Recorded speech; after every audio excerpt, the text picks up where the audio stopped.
Assalamualaikum warahmatullahi wabarakatuh. Alhamdulillah, wassalatu wassalamu ala sayyidina maulana rasulillah wa ala alihi wa ashabihi wa man tabi'ahu wa nasarahu wa walah, amma ba'dah.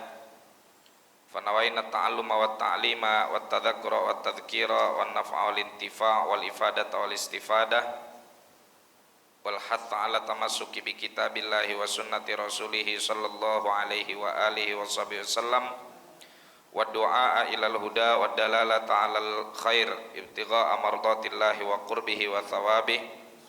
Subhanaka la ilma lana illa ma 'allamtana innaka antal alimul hakim wa la haula wa la quwata illa billahil aliyyil azim.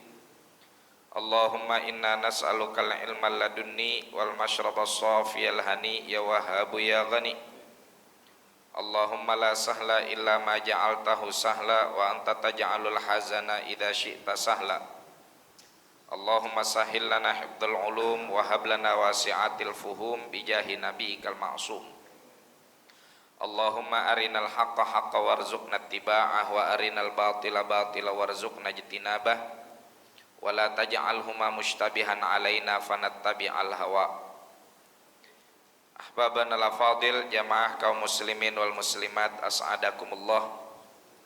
Kita bersyukur kepada Allah Subhanahu wa taala atas segala karunia dan nikmat yang Allah berikan kepada kita, sehingga kita dapat sama-sama berkumpul fi baitin min buyutihi azza wa jalla untuk melaksanakan sholat subuh berjamaah, yang mana di antara keistimewaan sholat subuh berjamaah ini disaksikan oleh seluruh malaikat.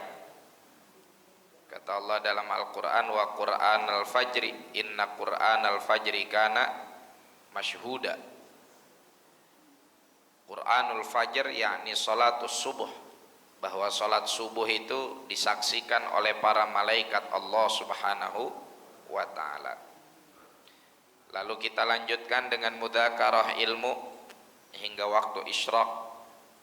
Wan Nabi sallallahu alaihi wa alihi wasallam menyampaikan kepada kita, man shalla subha fi jamaah thumma qa'ada yadhkurullaha ta'ala hatta yashruqas syamsu wa yusalli raka'ataini kana lahu ka ajri umratin tammatin tammah au kama qala. Barang siapa yang sholat subuh berjamaah lalu dia duduk berzikir kepada Allah Subhanahu wa taala sampai matahari nongol, lalu dia sholat sunnah isyraq, sholat sunnah 2 rakaat, maka baginya pahala seperti pahala umroh yang sempurna. Dalam riwayat yang lain, kana lahu ka ajri hajjatin tammah. Dalam riwayat yang lain, baginya pahala seperti orang melaksanakan ibadah haji. Jamaah sekalian yang dimuliakan oleh Allah, insyaallah per hari ini kita akan membaca kitab yang sangat luar biasa yang dituliskan oleh seorang ulama yang juga sangat luar biasa, yaitu kitab Al-Maqsadul Asna fi Syarhi Asma'illahil Husna, yang dituliskan oleh Al-Imam Muhammad bin Muhammadin Al-Ghazali At-Tusi. Al-Imam Al-Ghazali ghaniyun anit ta'rif. Beliau ini adalah sosok cendekiawan muslim, ulama, sosok mutakallim, ahli teologi, usuli, pakar usulul fiqh, yang namanya sangat harum dan karya-karyanya menghiasi seluruh khazanah keilmuan umat Islam lintas madhab, bukan hanya madhab Syafi'i saja. Al-Imam Al-Ghazali memang dikenal sebagai ulama yang berafiliasi kepada madhab Syafi'i.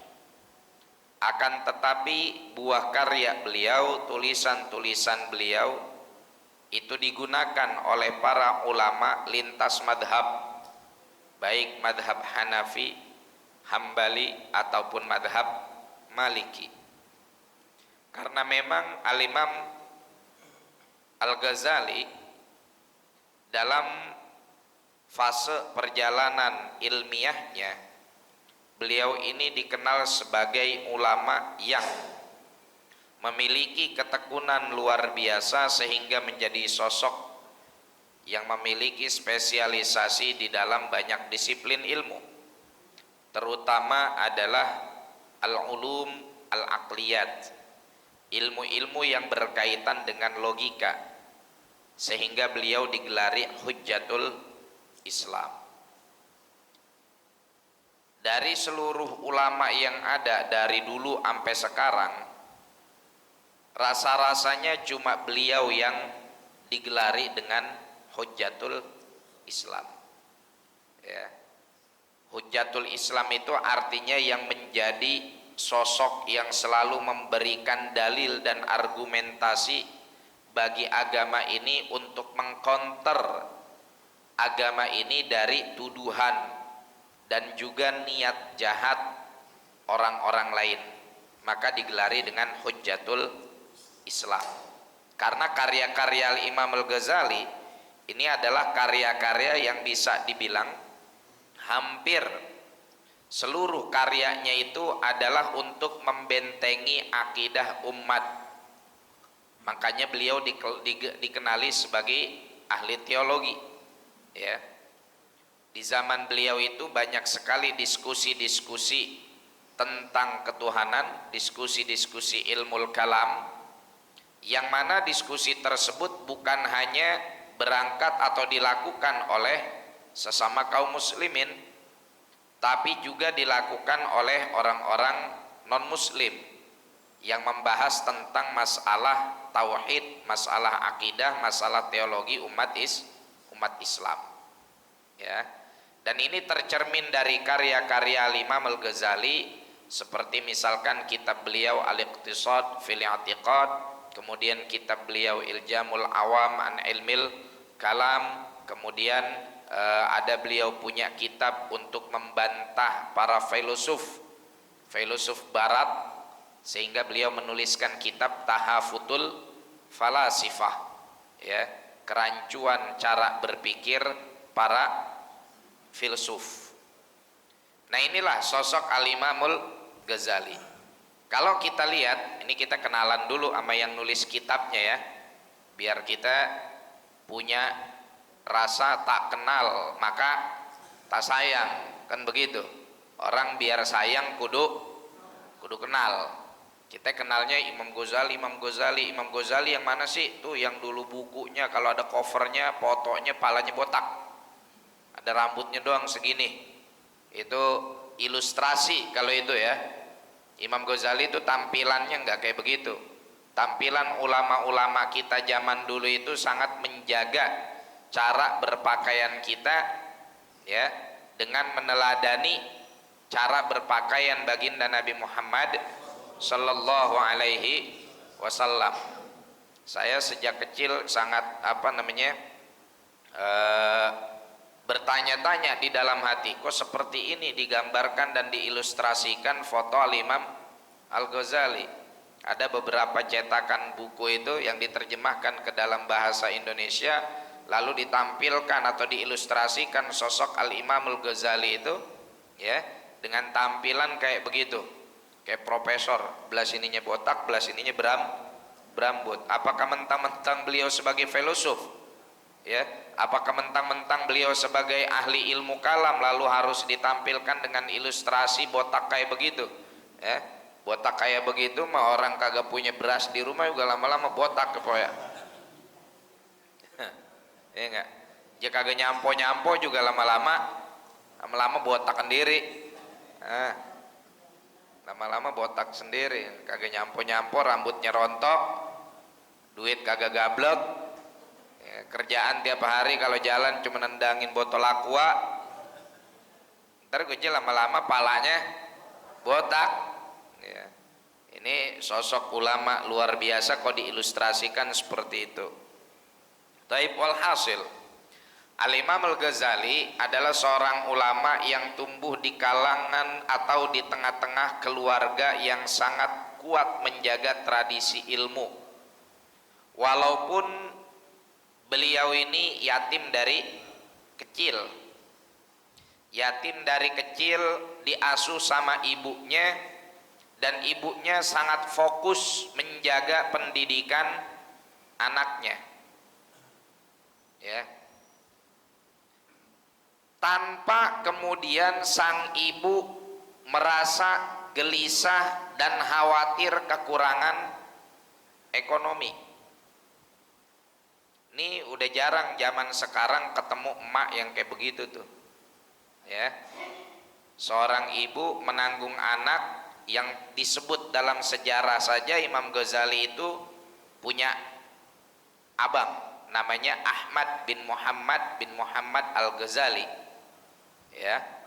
Ini pada yatim dari kecil, tapi ibunya tetap teguh dan tegar untuk menjaga anak-anak mereka dan mendidik mereka dengan pendidikan yang terbaik, dengan pendidikan agama. Zaman sekarang orang jadi janda punya anak 2, nggak punya duit, kira-kira tuh anak bakal diperhatiin pendidikannya benar-benar apa emaknya jadi ebrek? Ibu, ya begitulah. Ya, zaman sekarang berapa banyak orang yang jangankan dia tidak bersuami aja nggak bisa ngedidik anak. Ya, padahal kalau kita lihat sejarah ulama-ulama terdahulu yang rata-rata mereka itu atau yang mereka itu dari kecil sudah pada yatim, itu orang tuanya nggak ada yang khawatir dengan urusan ekonomi, akan tetapi mereka tetap fokus mendidik anak-anak mereka. Apa pesan yang ingin kita sampaikan? Kalau kita ini punya hubungan yang erat dengan Allah Subhanahu wa Ta'ala, seperti hubungan yang erat antara ibunya Imam Al-Ghazali dengan Allah, maka akan dijaga keluarga kita dari dari segala mara bahaya, terutamanya adalah mara bahaya akidah dan juga mara bahaya kebodohan. Kita ini zaman sekarang orang lebih takut hidup miskin daripada takut hidup bodoh. Orang zaman sekarang lebih takut hidup miskin daripada hidup nggak punya agama. Ya, sehingga mohon maaf, berapa banyak zaman sekarang orang yang berdalih ingin menghidupi anak dan keluarga, lalu mereka melakukan yang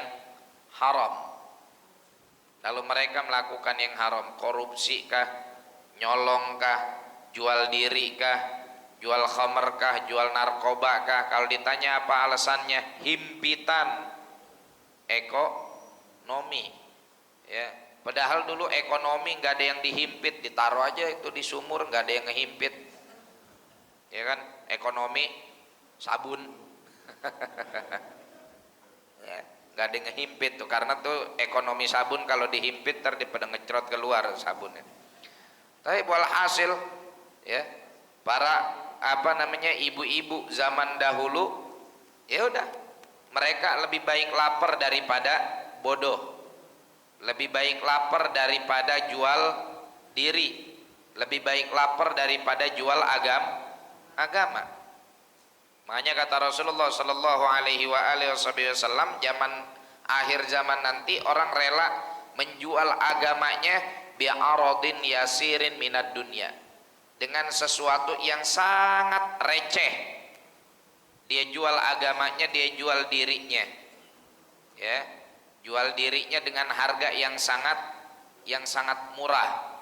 Dia jual integritasnya dengan sogokan, dia jual integritasnya dengan suap, ya, dia jual dirinya dengan harga yang sangat murah.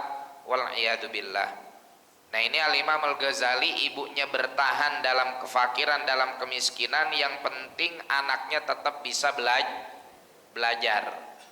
Kalau sekarang orang pengennya sekolah gratis, makan gratis, anak belajar gratis, emaknya main internet gratis. Ya. Aneh, manusia zaman sekarang nih aneh. Anak sekolah gratis, pengennya, makannya juga pengen gratis. Tapi bagus sekolah gratis, bagus makan gratis, bagus kesehatan gratis, bagus. Yang jelek itu sekolah gratis, emaknya nggak ikut ngajarin, bapaknya nggak ikut ngajarin. Jadi sekolah itu buat orang tua kadang-kadang hanya sekedar tempat nitip anak. Pak, jangan kita anggap dengan kita naruh anak kita di sekolah kita udah ngedidik anak kita. Belum. Naruh di sekolah mah belum mendidik, baru naruh di tempat belajar. Tempat belajar itu nggak akan pernah menjadi tempat pendidikan. Karena anak kita di situ nggak lama, masuk jam 6:30, pulang jam setengah dua. Itu kalau ikut les. Ya, kalau nggak ikut les jam 1 udah pulang atau setengah 1 udah pulang. Selebihnya mereka ada di mana? Sama siapa? Orang tua. Nah ini Al-Imam Al-Ghazali rahimahullahu ta'ala wa nafa'ana bih, ibunya senantiasa mendidik beliau dan juga dibantu oleh encingnya dan sahabat bapaknya yang dititipin sejumlah harta untuk kepentingan belajar Al-Imam Al-Ghazali dan juga saudara laki-lakinya. Ya. Nah, seiring berjalannya waktu, Al-Imam Al-Ghazali dan saudaranya ini kemudian akhirnya menempuh pendidikan sampai Al-Imam Al-Ghazali masuk ke madrasah namanya Madrasah An-Nidhamiyah. Kalau kayak zaman sekarang ini universitas paling ternama di zaman itu. Ya. Universitas paling luar biasa di masanya. Kenapa? Karena di madrasah tersebut ada sosok ulama yang digelari dengan gelar Imamul Haramain. Imamul Haramain. Tahu Haramain, Pak? Merek gamis. Haramain itu adalah Makkah dan Madinah. Siapa beliau? Al-Imam Al-Juwaini. Al-Imamul Juwaini ini adalah seorang imam yang sangat luar biasa yang digelari dengan Imamul Haramain karena dalam beberapa kesempatan beliau tinggal di kota Makkah dan tinggal di kota Madinah. Di dua kota tersebut di masa beliau, beliaulah rujukan utama dalam keilmuan. Tinggal di Mekah jadi rujukan utama, tinggal di Madinah jadi rujukan utama, maka digelari dengan Imamul Haramain. Ya, punya guru namanya Al-Imam Abu Ishaq Al-Isfiraini yang kalau dalam disiplin ilmu teologi digelari dengan Al-Ustad, guru besar. Ya, Grand Master, ya, bukan Grand Honda. Grandmaster. Ini Al-Imam Al-Ustadz Abu Ishaq Al-Isfiraini. Kalau di dalam buku-buku teologi disebut Al-Ustadz, berarti yang dimaksud adalah Abu Ishaq Al-Isfiraini. Abu Ishaq Al-Isfiraini ini dulunya bebel, Pak, belajarnya. Sampai-sampai di kelas itu sering ditawain sama murid-murid yang lain, saking bebelnya. Ya. Susah, belajar susah. Bahkan kalau dia bikin pertanyaan, guru sama murid tawa karena pertanyaannya absurd. Ya. Pertanyaannya itu apa ya? Antara pertanyaan yang barusan dijelasin udah ada jawabannya atau pertanyaan yang memang aneh, absurd. Anehnya itu bukan aneh sesuatu yang menantang secara logika, enggak. Ya pertanyaannya bikin tawa lah. Ya. Walhasil beliau nggak naik kelas sampai satu ketika beliau tapi nggak berhenti belajar, terus beliau belajar. Ya, yang lain udah pada nyampe level 10, beliau masih level 1, belajar terus, belajar lagi, nggak nyerah. Ya, Kalau kita belajar nggak naik kelas, belajar nggak naik kelas, belajar nggak naik kelas, besok dilihat loh kok nggak ada di kelas, ada di lampu merah lagi jadi manusia silver. berhenti belajar, ya. Apalagi kalau udah kenal duit. Walhasil sampai satu ketika Al-Imam Al-Ustadz Abu Ishaq Al-Isfiraini ini berasa dalam hatinya, ya Allah, saya nyerah amat ini mau belajar kagak pinter-pinter. Akhirnya beliau ketiduran, mimpi berjumpa dengan Nabi Muhammad sallallahu alaihi wasallam. Ya, mimpi berjumpa dengan Nabi Muhammad sallallahu alaihi wasallam. Disitulah Rasulullah memberikan anugerah, memberikan sir kepada Al-Ustadz Abu Ishaq Al-Isfiraini. Suruh mangap Abu Ishaq Al-Isfiraini, diludahin oleh baginda Nabi sallallahu alaihi wasallam mulutnya. Begitu bangun, selesai mimpi berjumpa dengan baginda Nabi sallallahu alaihi wasallam, bangunlah Abu Ishaq Al-Isfiraini, langsung ngomong di kelas sama gurunya, ya Syekh, saya mau nanya. Seperti biasa, kalau Abu Ishaq udah ngangkat tangan mau nanya, teman-temannya siap-siap ngebully, siap-siap tawa. Paling pertanyaannya konyol lagi nih. Lo liatin ini konyol, dengerin. Ya, nanya lah. Tiba-tiba pertanyaan tersebut bikin semua tercengang. Loh, tumben nih anak, berbobot ini pertanyaannya ini. Sampai-sampai pertanyaan tersebut sang guru nggak bisa menjawab. Jawabannya dijawab sendiri oleh Abu Ishaq. Tapi sepertinya guru, kalau seandainya masalahnya kayak begini, maka solusinya dan jawabannya seperti ini. Namun jika ada bantahan dari orang mengatakan seperti ini, maka kita punya argumentasi demikian. Lalu apabila argumentasi kita dibantah lagi dengan argumentasi mereka dengan dengan jawaban seperti ini, maka kita punya jawaban kayak begini. Bingung semuanya bingung. Nah, inilah sosok engkong guru dari Al-Imam Al-Ghazali. Ya, Abu Ishaq Al-Isfiraini punya murid, kemudian Al-Imam Al-Juwaini punya murid Al-Imam Al-Ghazali. Di masa hidupnya Al-Imam Al-Ghazali, di awal-awal kembara ilmunya, beliau itu cenderung fokus mempelajari usulul fiqh dan juga ilmul kalam.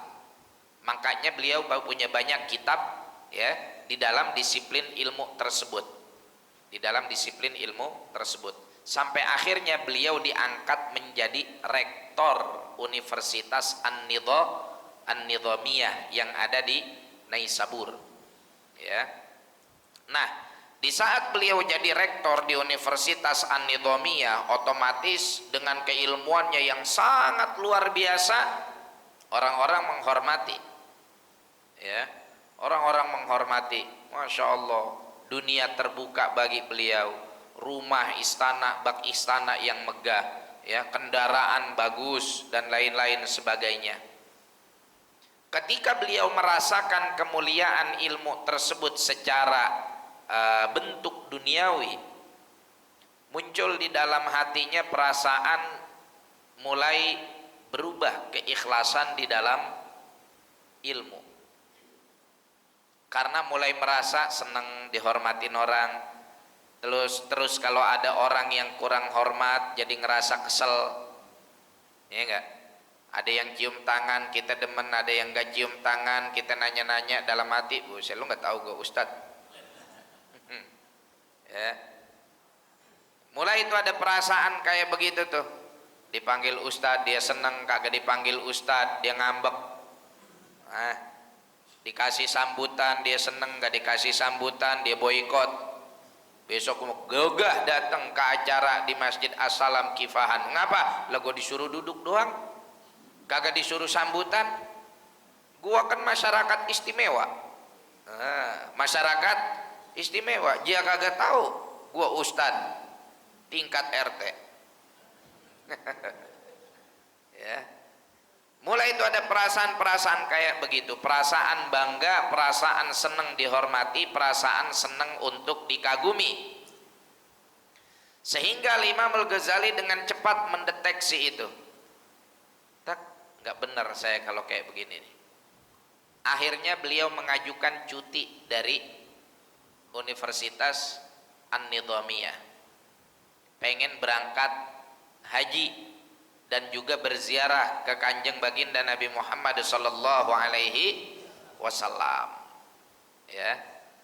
Berangkatlah beliau. Dalam perjalanan tersebut beliau mengarang kitab namanya Al-Munqidh Minad Dhalal.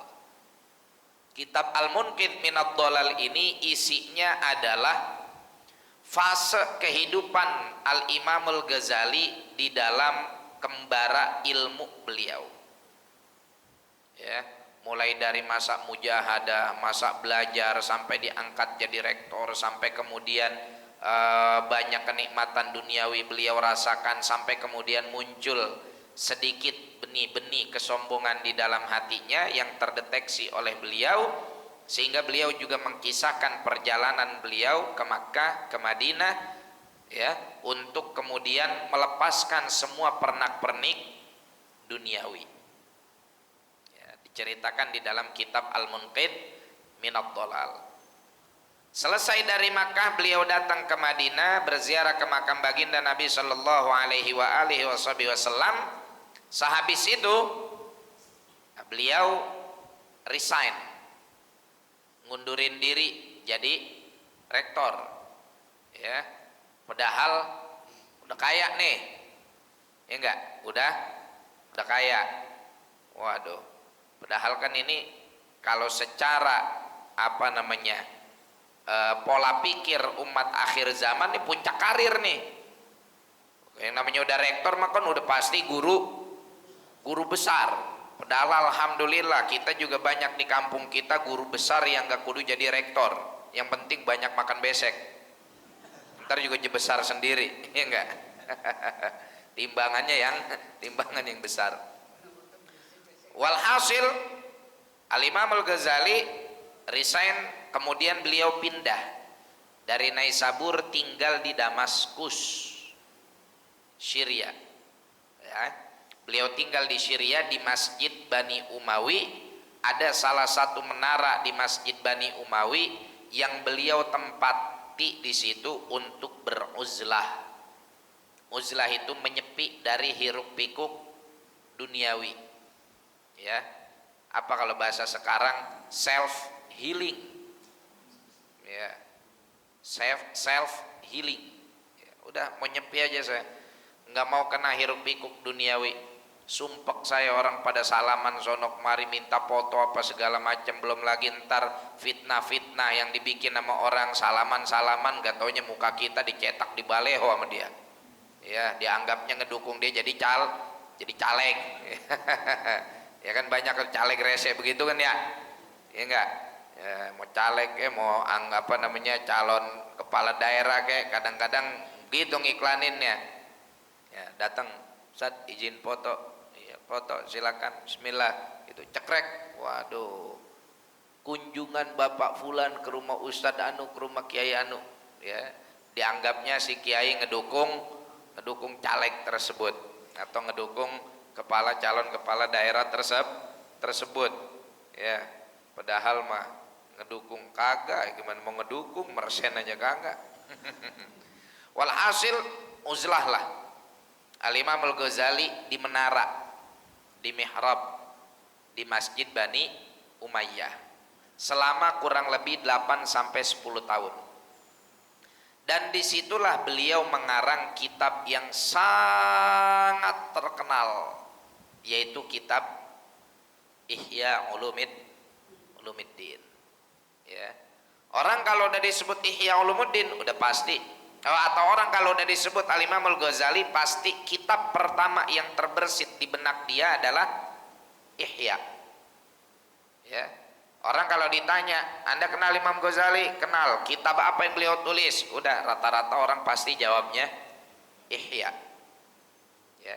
Di Ihya Ulumuddin inilah beliau menuangkan kegalauan, kegelisahan, perasaan beliau, apa yang beliau rasakan di dalam hati dari kok gue nih jadi orang kayaknya sebagai ulama nggak ada ikhlasnya banget ya, begitu tuh perasaan di dalam hati beliau tuh. Bukankah ini akan mematikan cahaya ilmu yang ada pada diri saya?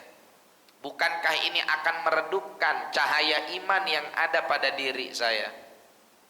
Saya ini sebetulnya ngaji, belajar, tujuannya Allah atau tujuannya dunia? Saya ini jadi rektor, saya ini jadi ulama, saya ini ngisi kajian di masjid-masjid, tujuannya ridho Allah atau amplop dari DKM. Saya ini ngisi taklim-taklim, tujuannya adalah mendapatkan ridho Allah atau supaya orang pada cium tangan sama saya, ya, atau supaya orang ntar kalau dekat lebaran datang ke rumah saya, atau supaya kalau orang datang lebaran ke rumah saya bebawaan ngormatin saya, muliain saya, atau apa? Itu yang muncul perasaan di benak Al-Imam Al-Ghazali. Sampai akhirnya cahaya iman dan nur ilahi yang sangat kuat memberikan beliau ilham untuk fokus, ya, menulis Ihya yang di dalamnya beliau tuliskan resep-resep, atau sebelum resep beliau tuliskan di situ cara mendiagnosa penyakit yang ada di dalam hati, ya. Jadi sebagaimana ada dokter fisik, ada juga dokter batin, ada dokter zahir, ada dokter batin, ya. Dan harus yang spesialisasi di bidangnya yang bisa mendiagnosa itu, ya enggak? Dokter zahir juga kan begitu. Dokter fisik ya kalau bukan yang spesialis murah, ya. Dan mereka yang bukan spesialis dokter umum bayarannya lebih murah, ya. Tapi bisa nggak untuk kemudian mendeteksi perkara-perkara yang detail? Dokter umum jangan meriksa jantung, dokter umum jangan meriksa paru-paru, udah dokter umum mah cuman ampek, gudik sama ini doang, udah mah apalagi sama demam, ini enggak, demam, batuk, terus apa lagi, gudigan, cacar, itu dokter umum, puyeng ngelieng 7 keliling, ini enggak, itu apa tugasnya dokter umum. Tapi kalau udah sakitnya flek paru-paru, jantung kesumpel, terus apalagi usus bengkak, apalagi ginjal gagal, nah ini harus dokter yang spesialis, ya. Yang namanya dokter spesialis ya udah pasti dia yang memiliki kapasitas yang mumpuni untuk kemudian mendeteksi penyakit-penyakit tersebut. Sama penyakit hati juga ada penyakitnya. Maka Al-Imam Al-Ghazali ngajarin kita cara mendeteksi penyakit hati sekaligus ngasih resep dan obatnya. Nah ini yang dilakukan oleh Al-Imam Al-Ghazali selama berada di Masjid Bani Umayyah, atau kita kenal juga dengan Masjid Bani Umawi. Masih berdiri Bu masjidnya, ada di kota Damaskus, ibu kota Syria, ya. Disitulah Al-Imam Al-Ghazali uzlah yang benar ya begitu, ya. Uzlah yang benar itu adalah uzlah untuk kemudian dia muhasabah diri, itu uzlah beneran tuh, ya. Muhasabah diri, bermunajat kepada Allah, itu uzlah, ya. Kita uzlahnya uzlah wiridan biar kaya. Mau kaya mana? No, lu betapa di Gunung Kawi, betapa di Gunung Kawi, atau kalau enggak betapa no di Gunung Gede Pangrango. Wah, betapa di situ biar turun-turun jadi orang kaya. Itu bukan uzlah itu. Ya, uzlah yang benar ya inilah seperti yang dilakukan oleh Imam Al-Ghazali. Dulu juga Nabi Muhammad SAW senang uzlah di Gua Hira, ya. Beliau di situ bermuhasabah, bermunajat kepada Allah Subhanahu wa taala. Taib, kemudian Al-Imam Al-Ghazali Setelah rampung kitab Ihya baru beliau turun. Ya, maksudnya baru beliau menampakkan diri lagi kepada masyarakat dan mengirimkan kitab Ihya tersebut, atau beliau berangkat kembali ke Madrasah Nidhamiyah untuk berkunjung sebentar, ya, dan menyebarkan kitab Ihya-nya beliau. Nah, Ihya-nya beliau inilah kemudian menjadi kurikulum wajib militer. Jadi militer zaman dulu belajarnya Ihya, apalagi ustadznya, ya, tentaranya aja belajarnya Ihya. Ihya Ulumuddin tuh belajaran tentara. Tentaranya siapa? Tentaranya Salahuddin Al-Ayyubi.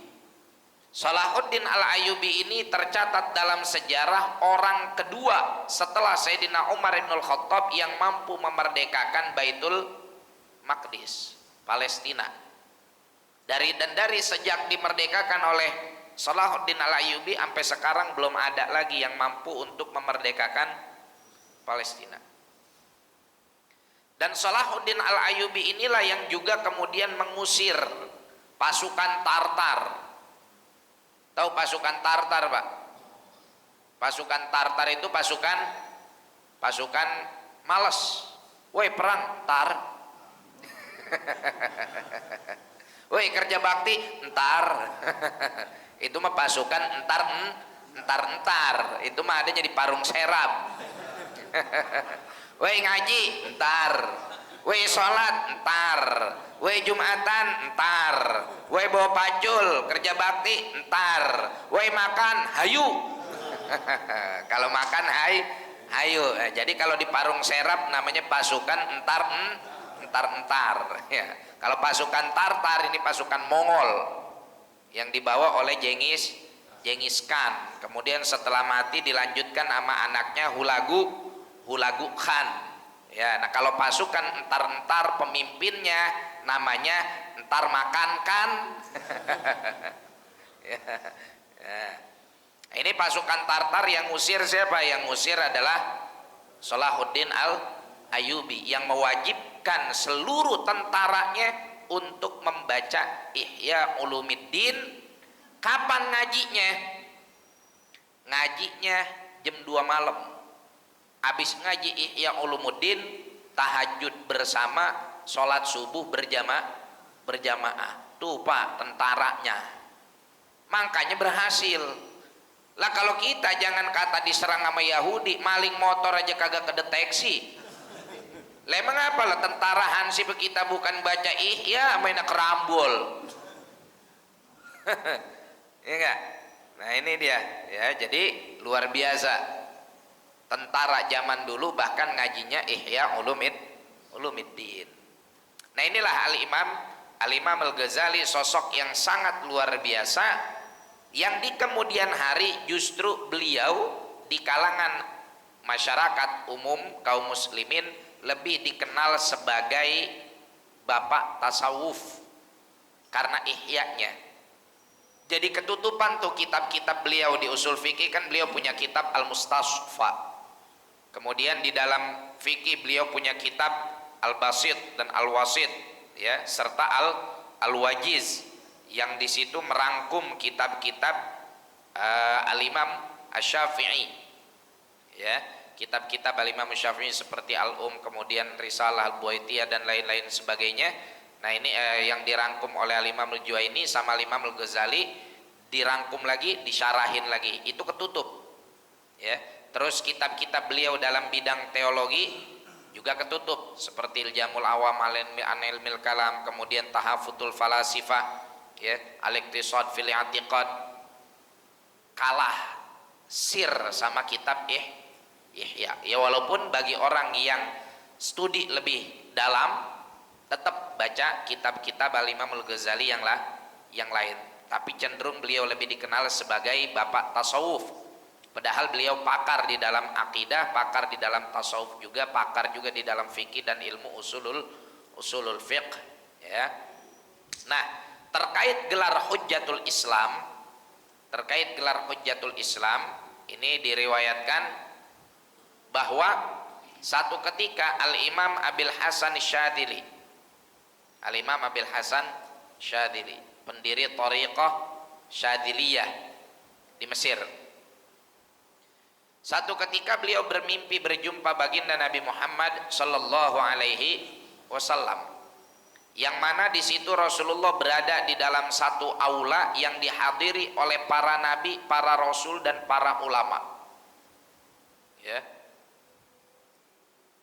Siapa namanya? Imam Abil Hasan Syadzili melihat Rasulullah di tengah, di hadapan para nabi, para rasul dan juga para ulama.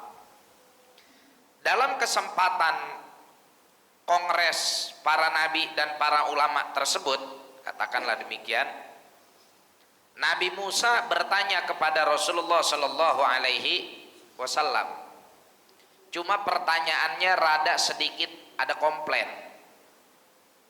Kata Nabi Musa begini, "Ya Rasulullah, tolong dong jelasin apa sih maksud engkau mengatakan ulama ummati ka anbiya ibani Israel." Jadi Nabi pernah bersabda, Pak, di dalam hadis, ulama ummati, ulama umatku ka anbiya ibani Israel, itu ya seperti levelannya para nabi dari kalangan Bani Israel. Tetap para nabi secara makom kedudukan lebih mulia, ya. Tapi secara kemampuan, orang yang memiliki derajat di bawah bisa jadi memiliki kemampuan yang sama dengan orang yang levelnya di atasnya. Ya enggak? Misalkan makomnya, jabatannya ketua DKM, ya kan?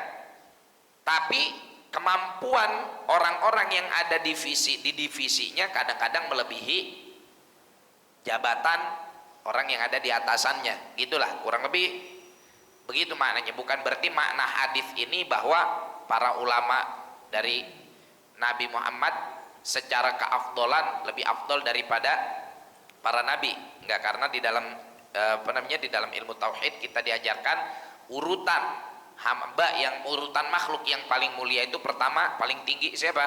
Nabi Muhammad sallallahu alaihi wasallam. Ya, kemudian ru'asaul malaika, para pemimpin malaikat, lalu kemudian ulul azmi, ya, kemudian para nabi, para rasul, baru kemudian awamul malaika. Para nabi, para rasul, kemudian para ulama, baru kemudian awamul malaika, malaikat awam. Taib, walhasil ulama yang bukan nabi, bukan rasul secara afdoliyah, ya, keafdolan masih di atas, masih di bawah para nabi dan para rasul. Tapi Rasulullah bilang gitu, ulama ummati ka anbiya bani Israel. Ya, ulama umat saya enggak jauh beda 11-12 sama nabi dari kalangan Bani Israel. Walhasil Nabi Musa protes.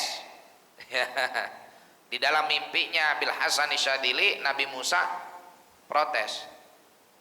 Hai, gimana? Apa maksudnya? Coba tolong buktikan.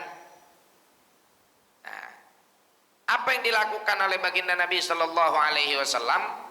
Ya, dan mimpi seperti ini kalau mimpinya datang dari orang soleh, Bapak bebas-bebas aja, mau percaya mau enggak silahkan. Tapi dalam hadis sahih Nabi bilang, man ra'ani fil manam fa inna ma yarani alal haq fa inna syaitana la yatamatsalu bi. Ya, barang siapa yang melihatku di dalam mimpi, maka dia telah melihatku dengan nyata, karena sesungguhnya setan tidak bisa menyerupai diriku. Ya, jadi kalau ibu ngimpi ketemu Rasulullah, itu udah pasti mimpi beneran, udah pasti Rasulullah itu yang datang. Ya, tapi kalau ibu mimpi suami, bisa jadi suami, bisa jadi genderuwo. Ya, bisa jadi suami, bisa jadi genderuwo. Ya, walhasil ngimpi Nabi itu mimpi yang nyata. Terlepas nanti kita mau percaya atau enggak, itu silakan. Tapi ini mimpinya orang soleh, yaitu Al-Imam Abil Hasan Syadzili. Akhirnya kata Rasulullah Sallallahu Alaihi Wasallam, Mana? Muhammad bin Muhammad Al-Ghazali. Bawa ke sini. Hadir nggak dia? Hadir. Imam Ghazali nongol. Sini. Nah. Kata Rasulullah, ini ulama dari umat saya. Coba aja ente tes. Rasulullah memerintahkan Nabi Musa untuk ngetes Imam Ghazali. Biasa, orang ngetes kan kenalan dulu. Ditanyalah oleh Nabi Musa, siapa nama kamu? Kata Imam Ghazali, nama saya Muhammad bin Muhammad Al-Ghazali At-Tusi. Kata Nabi Musa, gue menanya nama lu doang, ngapa lu bawa nama baba mengkong lu? Kan saya cuma nanya siapa nama kamu. Kenapa kamu pakai sebut nama bapak kamu, nama engkong kamu, gelar kamu atau panggilan kamu, dan juga asal muasal kamu? Saya kagak nanya itu. Imam Ghazali Pak dengan santainya bilang begini, mohon maaf Nabi Musa, kalau saya ditanya nama saya siapa tapi jawaban saya banyak, itu gara-gara nyontoh panjenengan. Malah masih mending saya emang yang nanya panjenengan Nabi Rasul. Lah kalau panjenengan mah ditanya sama Allah, tanyaannya satu ngapa jawabnya lebih? Maksud kamu Ghazali? Lah di dalam Al-Quran kan ada tuh kisah engkau ditanya oleh Allah, wa matil kabiyaminika ya Musa. Allah nanya sama engkau wahai Nabi Musa, walaupun Allah Maha tahu. Hei Musa, apa itu yang ada di tangan kananmu? Nabi Musa, engkau jawab apa? Tilka asaya, itu adalah tongkatku. Seharusnya kan cukup nyampe segitu doang. Orang yang ditanya apa yang ada di tangan kanan, yang di tangan kanan tongkat, jawab aja tongkat. Tapi apa jawaban kamu wahai Nabi Musa? Tilka asaya atawakkau 'alaiha wa ahusyu biha 'ala ghanami wa liya fiha ma'aribu ukhra. Itu adalah tongkat saya yang saya pakai buat bantu saya berjalan dan bersandar. Saya pakai buat geprakin embe. Ditanyanya apa itu di tangan, jawab aja tongkat cukup, ngapa pakai dijelasin fungsinya? Kan Tuhan gak nanya fungsinya. Nabi Musa mesem-mesem. Iya juga ya. Iya juga. Nah, dilihatlah Rasulullah Shallallahu Alaihi Wasallam tersenyum. Tuh kenapa kata kita, ulama umat saya selevel sama Nabi dari Bani Israel. Akhirnya digelarilah Imam Al-Ghazali dengan panggilan Hujjatul Islam, dengan panggilan Hujjatul Islam, ya. Hakada biografi singkat dari Al-Imam Al-Ghazali. Sekarang kita baca sedikit tabarukan dari kitab Al-Maqsadul Asna fi Syarhi Asma'illahil Husna. Bismillahirrahmanirrahim. Qala al-musannif rahimahullahu taala wa nafa'ana bihi wa bi ulumihi wa bi ulumi sa'iris shalihin wa radhiyallahu anhum wa an nabihim ila anggal.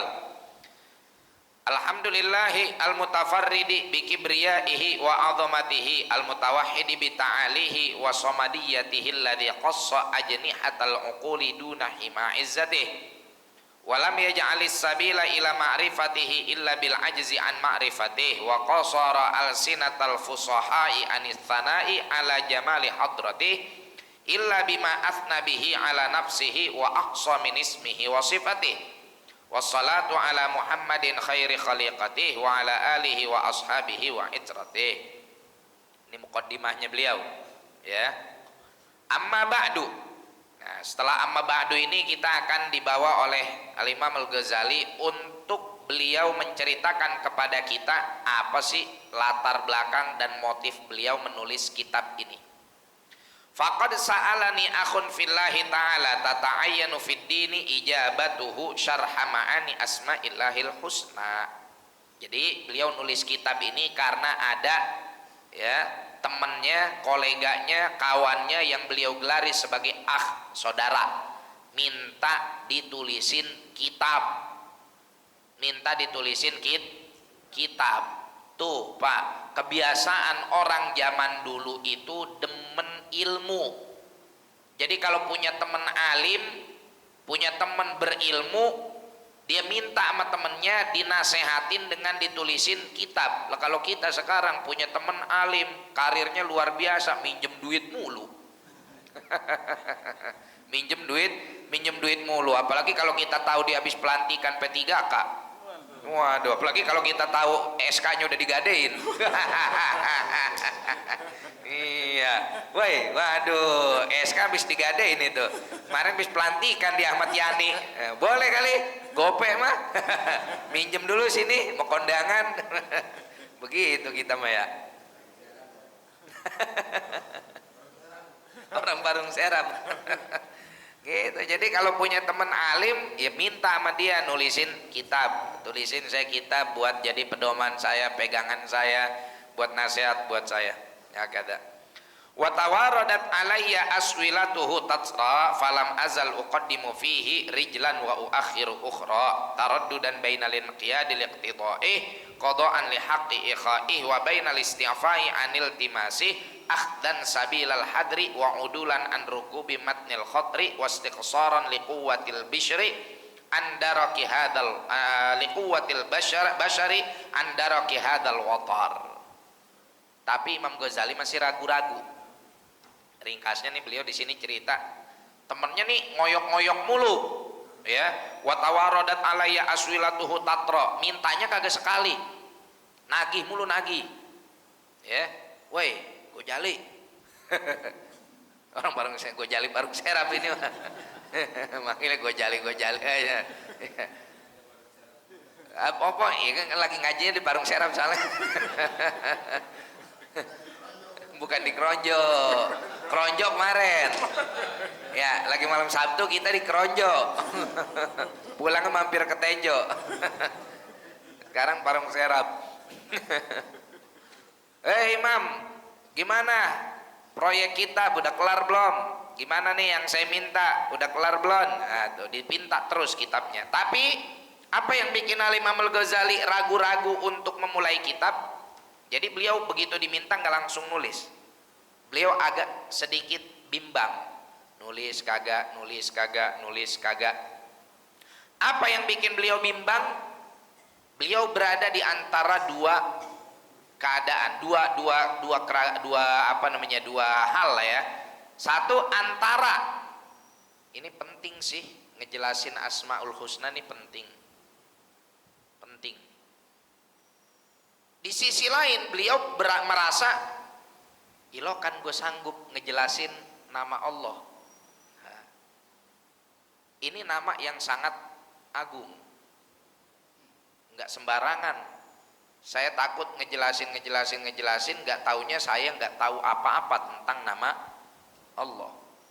Ya, nama Allah ini adalah nama yang sangat luar biasa.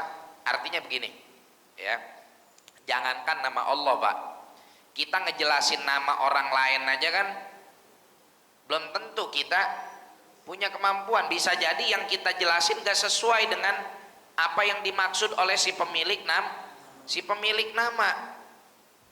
Ya enggak? Coba Pak jelasin nama saya artinya apa. Emang Bapak namanya siapa? Namanya Sambodo. Sambodo. Ntar kalau kita jelasin salah. Ya enggak? Kalau kita jelasin salah. Enggak sesuai dengan apa yang dimaksud oleh si pemilik nama. Itu yang bikin Imam Al-Ghazali pada akhirnya slow respon di dalam menjawab permintaan temannya. Tapi temannya ngoyok-ngoyok mulu, nanya lagi, nagih mulu ya, saking cintanya sama ilmu. Wallahu a'lam bishawab. Nanti insyaallah pertemuan berikutnya akan kita lanjutkan sedikit dari mukaddimah ini. Ada pertanyaan? Kalau kita sama ulama boro-boro minta tulisin kitab ya, ditanya ada pertanyaan aja Pak kagak, kita diem. Habis kita minta tulisin kitab juga, ntar kalau ditulisin kitabnya kita bingung bacanya. Iya, bikin kerjaan lagi aja. Ya enggak? Pak Ustadz tolong bikinin saya kitab dong. Begitu kita bikinin kitabnya, masih ibu, nih bu kitab udah jadi. Ini gimana cara bacanya, Ustaz? Ngeribetin lagi aja. Ya udah, mending gak usah nanya. Mending gak usah minta bikinin kitab.